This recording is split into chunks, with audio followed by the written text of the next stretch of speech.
Sehingga ada baiknya kita belajar dahulu ya. Ya, Bu. Akan dipimpin oleh Abang أعوذ بالله من الشيطان الرجيم بسم الله الرحمن الرحيم رضينا بالله ربا وبالإسلام دينا وبمحمد صلى الله عليه وسلم نبيا ورسولا ربنا زدنا علما وارزقنا فهما وعملا صالحا الحمد لله رب العالمين. Kita pakai nama abang. Sini namanya dulu. Masih ingat nggak sama pembelajaran kita minggu lalu? Ayo siapa yang ingat? Angkat tangannya. Kak Fitri. Nah, ya apa aja itu batas aurat laki-laki dan perempuan? Ayo coba belajar dulu. Speak up. Apa aja batasan aurat laki-laki dan perempuan? Ibu, jadi kalau batas aurat perempuan itu wajahnya dan telapak tangan ibu. Kalau laki-laki itu dari bawah pusat sampai ke lutut. Ya, betul ya. Yang sudah kita pelajari ialah pengertian aurat, batasan-batasan aurat, dan memahami dalil menutup aurat. Maka kita lanjut, tujuan pembelajaran kita hari ini yaitu untuk mengetahui makna dari busana muslim atau muslimah, menunjukkan perilaku berbusana muslim atau muslimah, dan membiasakan perilaku berbusana muslim dan muslimah. Baiklah, lanjut kita ke apa itu makna jilbab dan berbusana sesuai syariat Islam. Nah, jilbab artinya ialah kita berpakaian longgar yang mana menutupi seluruh area aurat kita atau menutup tubuh kita. Nah, jadi jika kita berjilbab itu harus menutupi dada dan menutupi seluruh bagian tubuh kita. Nah, sedangkan berbusana itu artinya ialah menutupi, ialah pakaian yang menutupi aurat kita yang diwajibkan dalam Islam untuk ditutupi. Misalnya tadi perempuan seluruh tubuhnya kan, kecuali wajah dan kedua telapak tangan. Maka semua ditutup, termasuk juga kaki nih.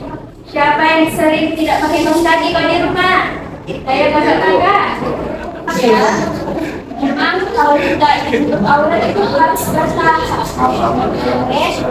Nah, begitu juga laki-laki dari lutut hingga ke usaha. Nah, jadi kalau main bola ini ditanya, laki-lakinya pakai celana bolanya itu di atas lutut atau di bawah lutut? Di bawahnya Bu. Oke, ini aja. Nah, busana sendiri memiliki kriteria sesuai dengan syariat Islam. Yang pertama yaitu longgar. Nah, jadi nggak boleh kita, apalagi perempuan, memakai baju yang ketat dan membentuk lekukan tubuhnya. Kenapa nggak boleh, Bu? Karena kita nggak tahu nih apa yang ada di pikiran orang. Apalagi laki-laki ya kan? Nah, fitrahnya gimana abang-abang nih kalau melihat perempuan yang berlutut tubuhnya?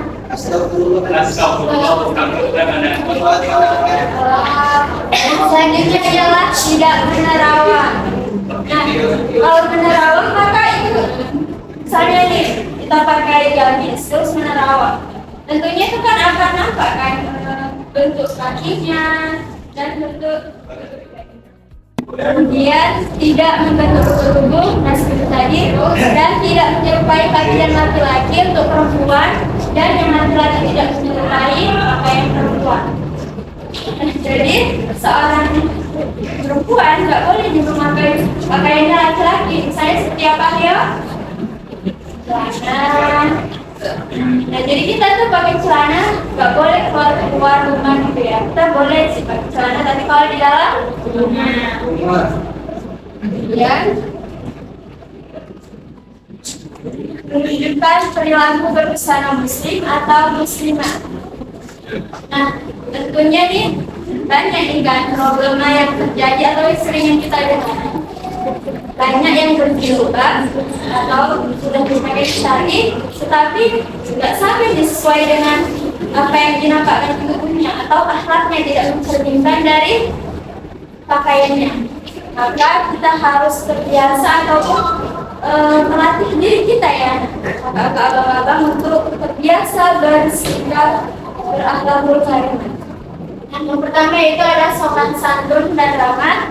Yang kedua jujur dan amanah. Kemudian gemar beribadah. Tentu saja anak-anak, jika kita sudah berhijab, sudah menutup aurat, tetapi kita tidak beribadah, maka itu sama saja seperti ember yang bolong. Kenapa ember yang bolong? Saya tidak bisa menjelaskan. Ayo, siapa yang berani? Coba, Abang Iqbal. Sia-sia Bu, karena yang akhirnya ada di dalam ember yang bolong. Sesuai akhlak dan sia-sia. Ya, benar sekali. Dan selanjutnya ialah gemar menolong sesama. Tentunya ini menjadi cerminan seorang yang berpakaian muslimah. Kemudian menundukkan pandangan. Nah, kenapa kita harus menundukkan pandangan walaupun sudah menutup aurat dan lain sebagainya? Karena pandangan ini ialah anak panah syaitan. Yang mana syaitan ini menggoda kita agar kita terhasut. Misalnya kita melihat seorang wanita, Masya Allah cantiknya, dan terus kita terbayang-bayang dalam pikiran kita. Tentunya itu termasuk ke dalam zina kita. Nah, lanjut kita berdiskusi. Di sini Ibu akan membagi kelompok perempuan dan kelompok laki-laki. Kelompok perempuan mudah pertanyaan di bawah dan yang laki-laki yang atas. Oke, kepada kepala abang-abang Ibu berikan waktu sekitar 1 menit untuk diskusi.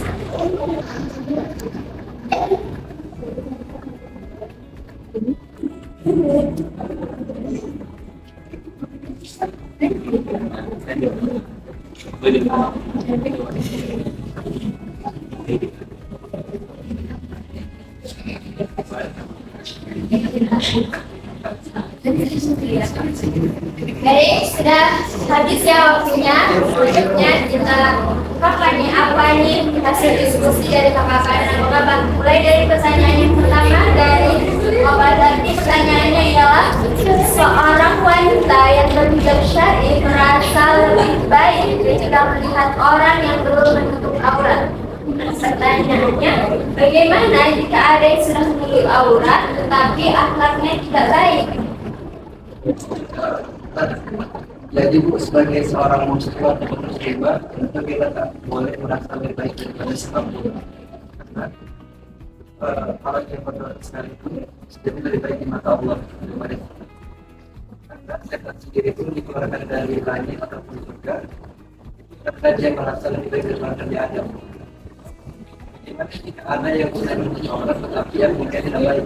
Nah, antara menutup aurat dengan akhlak itu merupakan dua kata yang berbeda.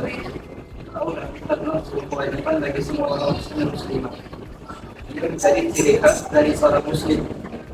Tapi akhlak itu tidak menjadi sebuah kelakuan kita sebagai muslim.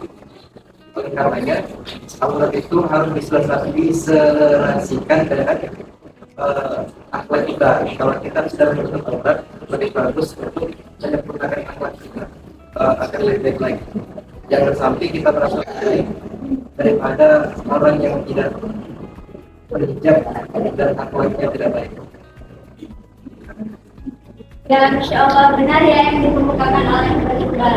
Jadi, jika kita melihat orang yang belum berhijab, kalau kita sudah menutup aurat, maka sikap yang perlu kita ambil ialah mendoakan dia agar dia mendapat hidayah dari Allah Subhanahu Wa Taala.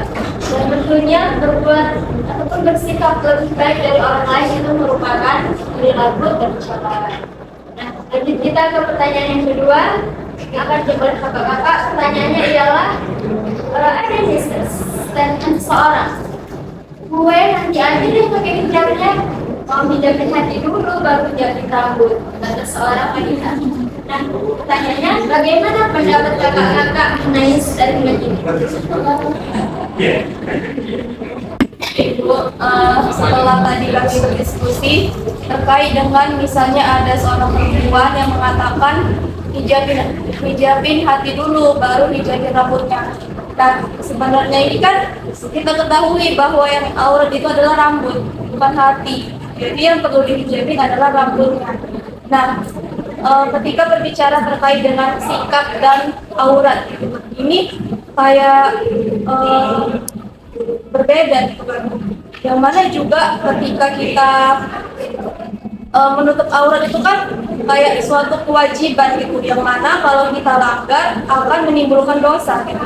Yang mana juga Bu, ketika sebenarnya perempuan itu tidak bisa dinilai kesolehannya itu dari pakaiannya, namun dengan dia berhijab itu akan menunjukkan bahwa ia muslimah. Mungkin akan dilanjutkan oleh teman saya. Untuk saya kan sedikit menjelaskan. Jadi saya pernah mendengar saya hijabin rambut hati dulu baru hijabin rambut.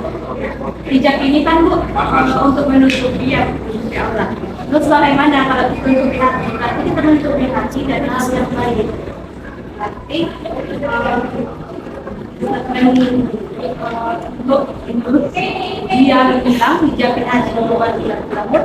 Berarti itu salah karena hijab ini definisinya untuk menutupi, berarti dia untuk menutupi aurat bukan untuk menutupi hati. Baik, ya insya Allah benar ya teman-teman. Sebagaimana kita ketahui, menutup aurat itu adalah suatu kewajiban yang diwajibkan oleh Allah SWT. Sedangkan hati itu aurat enggak? Nah, jadi nggak perlu dong ya ditutupi ataupun dihijabin. Jadi tentunya apabila kita sudah berhijab atau menggunakan hijab, kita harus tetap berperilaku yang baik. Apalagi jika kita sudah berhijab, sebagaimana kita sudah pelajari tadi, apa saja akhlak yang harus dimiliki ataupun dibiasakan yang mencerminkan seorang yang muslim ataupun muslim. Baik, mungkin sudah tadi sampai kita di sini, Ibu ingin ada praktek nih, praktek bagaimana memakai hijab sesuai syariat Islam. Ayo kakak-kakak siapa yang ingin mempraktekannya? Ibu. Iya boleh Kak Fitri dulu. Kata abang-abang ini sangat bermanfaat ya untuk yang perempuan, apalagi laki-laki juga, karena nanti laki-laki akan menjadi seorang istri yang perempuan dan seorang anak perempuan. Nah, di sini jilbab itu ialah dijulurkan menutupi dada. Nah, jadi dada seorang perempuan tidak boleh dinampakkan dan pakaiannya longgar. Nah, lihat ya Fitri, gimana pakaiannya longgar, tidak menutup perut. Nah, baru apa lagi? Memakai kaos kaki, karena kaki juga termasuk aurat. Apalagi memakai ciput agar tidak nampak rambutnya atau jilbab ya. Nah, apa ada yang kurang menurut kakak abang-abang ini? Oh iya, satu lagi nih yang sering terlupakan ialah tampaknya sedikit pergelangan tangan. Nah, rupanya sering tinggal pakai handsock kan, nanti gini-gini kelihatan. Nah, jadi kita sama-sama memperbaiki diri ya kakak-kakak. Oke, pada Kak Fitri terima kasih. Baiklah, ini kejadian saja materi kita pada hari ini. Kesimpulan dari ini, adakah kakak atau bapak yang bisa menyimpulkannya? Jadi Bu, kesimpulannya pada pelajaran kita hari ini, bahwasanya laki-laki dan perempuan telah diwajibkan untuk menutup aurat sesuai dengan aturan yang telah ditentukan Allah Subhanahu wa Ta'ala. Nah, masalah menutup aurat ini sangat-sangat dianjurkan untuk kita, terutama untuk muslim, agar apa? Karena ketika kita sudah menutup aurat kita, mungkin saja dari hal yang kecil itu akan berimbas kepada hal yang besar, seperti menghindari perbuatan tercela. Nah, hati kita menjadi lembut. Sebab apa? Sebab kita menutup aurat kita. Nah, itu saja Bu. Ini Baik, terima kasih kepada Bapak tadi. Ya, jadi benar ya Bapak, menutup aurat itu yang kewajiban diwajibkan oleh Allah pada setiap muslim dan juga muslimah. Nah, tentunya ini merupakan bentuk kasih sayang Allah karena akan banyak sekali bahaya atau kekacauan jika kita tidak menutup aurat.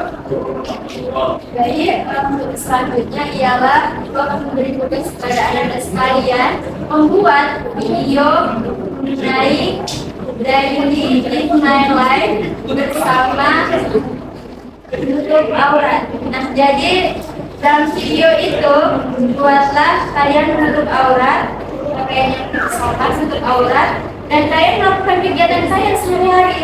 Misalnya kalian membahas orang tua, atau bayi dari kalian bangun tidur. Iya, masa juga atau membeli atau mengantar orang tua ke pasar, berangkat ke sekolah, dan lain sebagainya. Oke, kita kumpul minggu depan ya, dan kakak-kakak sekalian dan kakak-kakak berpresentasi. Baik, itu saja. Mari kita tutup pembelajaran kita dengan doa kafaratul majlis.